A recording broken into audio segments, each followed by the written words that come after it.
People don't really understand how they show up can impact other people. I was bullied at the age of 14 at school. That sense of disconnection, that sense of isolation, of not really having that sense of belonging, that's what drives me. So I'm Kezia Luckett. I'm a positive psychologist and co-founder of Culture Psych Global, which is a positive psychology tech company. Amazing. Okay, so how did you get into this space? Well, I was in positive psychology anyway, and I read a research paper just before going in to see a corporate client on something called relational energy. And relational energy is the energy we exchange in interactions that inspire and motivate us to perform at our best. And mentioned it to the client, and he said, "I want that." And I said, "Well, from reading this research, you can map relational energy in teams, so you can really understand what's happening in teams and team dynamics." And he said, "Yes, sign me up. I want 3,500 people." Wow. Signed up, and I'd like to map what's actually going on in my team. And so I went away, gave my co-founder a call, weren't, in business at the time together, and said, "Can you help?" He said, "Yes." And so we created the tech, and we've been mapping the positive impact of employees ever since. That's incredible, personally. What have you found? What are some of your top findings so far? Oh, it's really interesting. A lot of people don't really understand how they show up can impact other people. A lot of time people just go to work, they think that they're just doing their job. Yeah. They're interacting with their workmates, but they really don't understand how those interactions either inspire or motivate people, or can potentially push them the other way into overwhelm, stress, burnout. We've all heard of toxic cultures. So really just raising people's awareness to how we show up, how we interact with people, really truly matters to the positive culture that workplaces are trying to cultivate. Amazing. And look, we're having this conversation again in 5 years' time. We're here at Ideas Fest. Yes. What's happened in your business in that time? Where have you grown? So our mission is to map 1 million employee relationships by 2030. And we will be well on our way to doing that. We already have practitioners in the UK, the US, Jamaica, and Canada. And we will have expanded that out, really allowing people to do great work as coaches and consultants in the workplace, and really have a greater understanding of the landscape of work and how it's naturally evolving with AI, it's naturally evolving with Gen Z coming into the workplace and wanting a different work experience. And it's exciting. Amazing. So whilst this is very much about the business and what you're providing, it is called Founder Stories. Yes. So I do want to learn a little bit more about you, because ultimately connection is very important. Yes. And one thing I live by is that we see a reflection of ourselves in each other. So from you might have had a different life experience to what I've had, yeah. Vice versa, but there'll be something that you've experienced that I'll be able to kind of understand in a different way. Loss is one of those things. So with that in mind, what is it that drives you? What gets you out of bed? I can see you're very passionate about what you do. Yes, very passionate. I was bullied at the age of 14 at school, and that sense of disconnection, that sense of isolation, of not feeling worthy, of not really having that sense of belonging and feeling like I was seen, I was valued, and I mattered. That's what drives me. Whether it's workplaces or my previous businesses, I've had a variety of different businesses. At the heart of all of those is, how do you make people feel seen, valued, and that they matter? Because I think so many people are disconnected right now, even in the workplace. We use technology every day, but human connection, that real sense of belonging, seems to be sorely lacking. And I think as AI increases, becoming more human is going to become more important.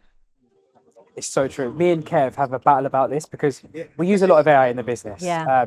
It definitely helps. Yeah. I'm don't like using it. I'm just so against it because I'm all about like people. I love Yeah. speaking to people, and I feel like if AI is gonna take over, then where does that leave space for you and I to have a conversation? Is Yeah. it? So it's I yeah, think there's a place. I really do think that AI has its place. It can take over some of those humdrum jobs that, you know, people hate doing. But like I say, we need to become more human. We need to, you know, craft jobs that tap into people's strengths and get them in a state of flow. You know, help people to do work that really truly matters to them, that they feel that they're making a difference on.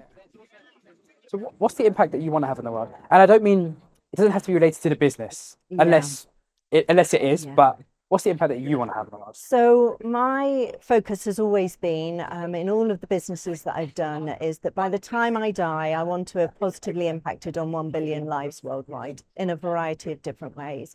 And that can be as simple as a touch point in, you know, Tesco's with the checkout lady, through to standing on a stage, through to handing out one of our books, the Pay It Forward series notes, to myself, and somebody finding a moment of adversity in that they can relate to and understand that there's a path out of it. Ultimately, isn't that what everybody wants to do? You know, they want to leave the world a better place. That's amazing. That's amazing. Because people say that. People often say that, but they don't have a. Sometimes they don't know what to do or No. how to have that impact. Yeah. So, from my perspective now, like, I want to learn something from you, and I want to ask the questions: what can we be doing more in our lives to positively impact the people around us? Because I know that with the business, it is in the workplace and whatever, but I think it starts at home as well. Like, what can we be doing at home day in, day out to positively impact the people around us? I think that's a brilliant question. And the first thing is just showing up as ourselves. You know, a lot of the time we wear lots of different masks. We're kind of like chameleons. We shift and change depending on who we're speaking to, what role we're taking on, whether it's, you know, wife, husband, work colleague, etc. So being able to show up as our true selves. Just thinking before we speak about, is this kind? How is somebody going to interpret this? You know, we often think we have to do massive, big things to contribute positively. Just by having those interactions and being really careful about how we interact with people, we never know what their story is. We don't know what's going on for them. Don't know what pain or adversity they're going through at that moment in time. So just being kind. You have a like very warm energy about you. It's very nice. Thank you. Would the young girl you once were be proud of the woman you've become today? Oh my gosh. I had a moment recently where I literally walked down to talk to a prospective new client. I was just like, my 16-year-old would pee her pants if she knew that I was doing what I'm doing now. And I really hope that if I look back to my 14-year-old self, you know, 14 to 16, going through that turbulent time, that she can see that all of those things happened for a reason. You know, nothing's in isolation. That experience made me the person I am today. It made me passionate about what I'm passionate about now. So I'm thankful for it, really thankful for it. And obviously, you explained that you were bullied when you were younger. Bullying's a terrible thing, and it happens day in, day out. And there might be someone watching this that is being bullied. Is there a message that you can share with them that you think that might be able to help them? Two things really. The first is you never know what is sitting behind their story, why they're stepping forward in that space, and trying to understand that can give you a greater sense of empathy. Secondly is don't adopt their words, because mine was verbal. Don't adopt those words as if they're your own. I carried around with me until I was in my 40s this belief that I was no good, nobody would want me, I was ugly, I'd never succeed, I'd never be anything. And obviously I'd proved that wrong, but that became my mantra. I literally adopted that as if they were my own words. So choose your internal dialogue wisely. You can reject that. You can hand it back to them and say, thank you very much, but no thanks. Love that. And Kezia, just obviously interest of time, I've got last question for you. I've got magic mic.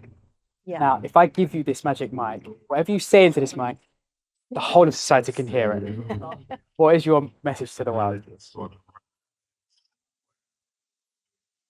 Just be kinder. Just be kinder and see the beauty of the world we live in. Life's too short. We're often focusing on a goal and we miss all of the milestones in between, especially running a business. We definitely miss all the milestones in between. Can you slow down? Can you be more appreciative? Can you give more than you take? Can you leave people feeling better off than you found them in, the situation that you found them in? If you can do all of those things, you can sit back at the end of the day and say it's been a good day.